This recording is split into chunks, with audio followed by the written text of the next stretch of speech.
شادی کی پہلی رات میں نے گھونگھٹ اٹھانے سے پہلے اپنی پگ اس کے قدموں میں رکھتے ہوئے صاف الفاظ میں بتا دیا، مجھے معاف کر دو، میں حق زوجیت ادا کرنے سے بالکل قاصر ہوں، صرف اپنی والدہ اور بہنوں کی خوشی کی خاطر خود غرض بن گیا ہوں۔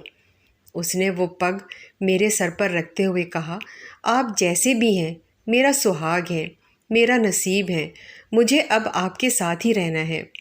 اس دن کے بعد اس اللہ کی بندی نے میرے ساتھ 30 سال گزارے، میرے گھر والوں کی ہر بات برداشت کی، بانجھ ہونے کے طعنے بھی سنے، مگر میرا پردہ رکھا۔ قبرستان میں قدم رکھتے ہی ایک مہک نے استقبال کیا۔ یہ خوشبو اس سے پہلے کبھی نہیں سونگھی تھی اور نہ محسوس کی تھی۔ میں ہر جمعے کو صبح فجر کی نماز کے بعد اپنے والد صاحب کی قبر پر جاتا، فاتح خوانی کرتا اور وہاں سے ہی اپنی آفس چلا جاتا۔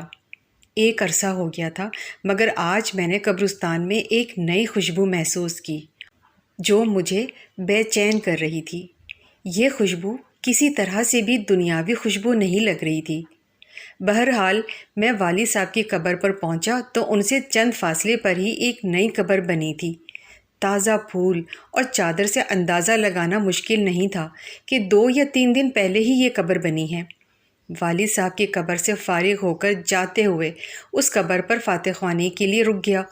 فاتح خوانی کے دوران محسوس کیا خوشبو اس قبر سے ہی آ رہی ہے۔ کنفرم کرنے کے لیے قبر کی مٹی مٹھی میں بھری تو ایک دم ٹھٹک گیا۔ قبر کی مٹی ٹھنڈی تھی، جیسے نم ہو، جبکہ مٹی بالکل خشک تھی اور کمال حد تک ٹھنڈی تھی۔ بہرحال مٹی کو وہیں قبر پر پھینک دیا اور ہاتھ جھاڑنے کے بعد چل پڑا۔ بھائی کی دکان کھولی، پہلا گاہک آیا، اس کو سامان دیا تو اس نے کہا، زمان بھائی آج خوشبو تو بہت کمال کی لگائی ہے۔ خوشبو؟ کون سی خوشبو؟ تو اس نے کہا، زمان بھائی خوشبو آپ لگاتے ہو اور پوچھتے ہم سے ہو کون سی خوشبو؟ بہت بھلے مانس آدمی ہو آپ بھی زمان بھائی، یہ کہتے ہوئے وہ چل پڑا۔ میں نے جب اپنے ہاتھ کو سونگھا تو وہی خوشبو میرے ہاتھ سے آ رہی تھی۔ تمام دن میں اس خوشبو کو محسوس کرتا رہا۔ ہاتھ دھونے کے باوجود بھی میرا ہاتھ معطر رہا۔ اگلے دن ہفتے کو بھی نہ جاتے ہوئے بھی قبرستان چلا گیا۔ والد صاحب کی قبر پر فاتح خوانی کے بعد اس قبر پر بھی فاتح خوانی کی۔ کس کی قبر ہے؟ یہ کون ہے جو اس قدر نیک ہے، جس کی قبر ٹھنڈی اور خوشبودار ہے؟ ایسا کون سا عمل کر دیا کہ اتنا بڑا انعام پا لیا؟ اس بات نے مجھے بے چین سا کر دیا۔ گورگن سے اس قبر کے متعلق پوچھا تو اس نے بتایا کہ یہ خاتون کی قبر ہے۔ یہ جان کر اور بھی حیرت ہوئی کہ عورت کو اس قدر شاندار مقام کیسے ملا۔ اگلے دن اتوار تھا۔ دیر تک سونے کی عادت ہونے کے باوجود صبح فجر کی نماز کے وقت اٹھ کھڑا ہوا اور قبرستان روانہ ہو گیا۔ قبرستان میں داخل ہوا تو کیا دیکھتا ہوں، اسی خاتون کی قبر پر ایک بارش آدمی قرآن خوانی کر رہا ہے۔ میں والد صاحب کی قبر پر فاتح خوانی کرنے لگا۔ فاتح خوانی کے بعد میں نے اس آدمی کی طرف دیکھا جو اب دعا مانگ رہا تھا۔ جیسے ہی وہ دعا سے فارغ ہوا تو باہر کی جانب چل پڑا۔ اس کو جاتے دیکھ کر میں بھی اس کے پیچھے ہو لیا۔ جیسے ہی وہ گیٹ سے باہر نکلا میں نے آواز دے دی، سر بات سنیں، 1 منٹ پلیز۔ جی فرمائیں۔ سر میں معذرت چاہتا ہوں، میں نے آپ کو تکلیف دی، مگر میں آپ سے ایک بات پوچھنا چاہتا ہوں، اگر آپ اجازت دیں تو۔ جی آپ پوچھیں، کیا بات ہے؟ انتہائی محنت سے اس شخص نے جواب دیا۔ شکریہ سر، جزاک اللہ۔ میں دراصل جاننا چاہ رہا تھا یہ کن کی قبر ہے جہاں آپ قرآن خوانی کر رہے تھے؟ اگر آپ مناسب سمجھے تو بتا دیجئے۔ یہ آپ کیوں پوچھ رہے ہیں؟ اس نے سوال کیا۔ دراصل اس قبر سے آنے والی خوشبو نے مجھے بے چین کر دیا ہے۔ ایسی خوشبو میں نے آج تک محسوس نہیں کی کہ مجھے یہ دنیاوی خوشبو نہیں لگتی۔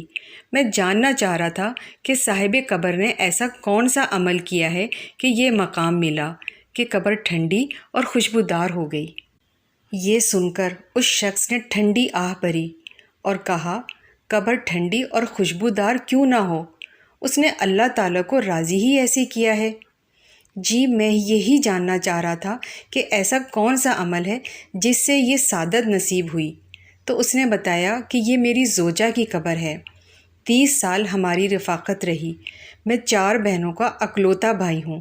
میری بہنوں اور ماں کو میرا صحرا دیکھنے کا بے حد شوق تھا۔ سرکاری نوکری ملتے ہی چاند سی دلہن کی تلاش شروع کر دی۔ یوں دنوں میں لڑکی کی تلاش کا کام مکمل ہوا۔ شادی ہوئی اور ماں بہنوں نے اپنے ارمان دل کھول کر پورے کیے۔ شادی کی پہلی رات میں نے گھونگھٹ اٹھانے سے پہلے اپنی پگ اس کے قدموں میں رکھتے ہوئے صاف الفاظ میں بتا دیا، مجھے معاف کر دو، میں حق زوجیت ادا کرنے سے بالکل قاصر ہوں۔ میڈیکلی طور پر مکمل انفٹ ہوں، صرف اپنی والدہ اور بہنوں کی خوشی کی خاطر خود غرض بن گیا ہوں۔ اس نے وہ پگ میرے سر پر رکھتے ہوئے کہا، آپ جیسے بھی ہیں میرا سہاگ ہیں، میرا نصیب ہیں، مجھے اب آپ کے ساتھ ہی رہنا ہے۔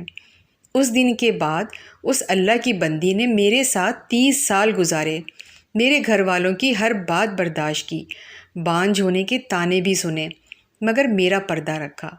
اللہ تعالیٰ کیسے اس کی قبر کو ٹھنڈا اور خوشبودار نہ کرے جس نے اتنی پاک باز زندگی گزاری ہو۔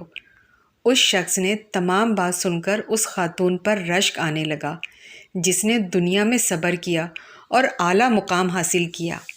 آج کل کے دور میں کچھ بھی حاصل کرنا کیا مشکل ہے۔ عورت ذرا سی بیمار، مرد حلال حرام کی تمیز کیے بغیر اپنی خواہشات کی تکمیل کے لیے کچھ بھی کر گزرتے ہیں۔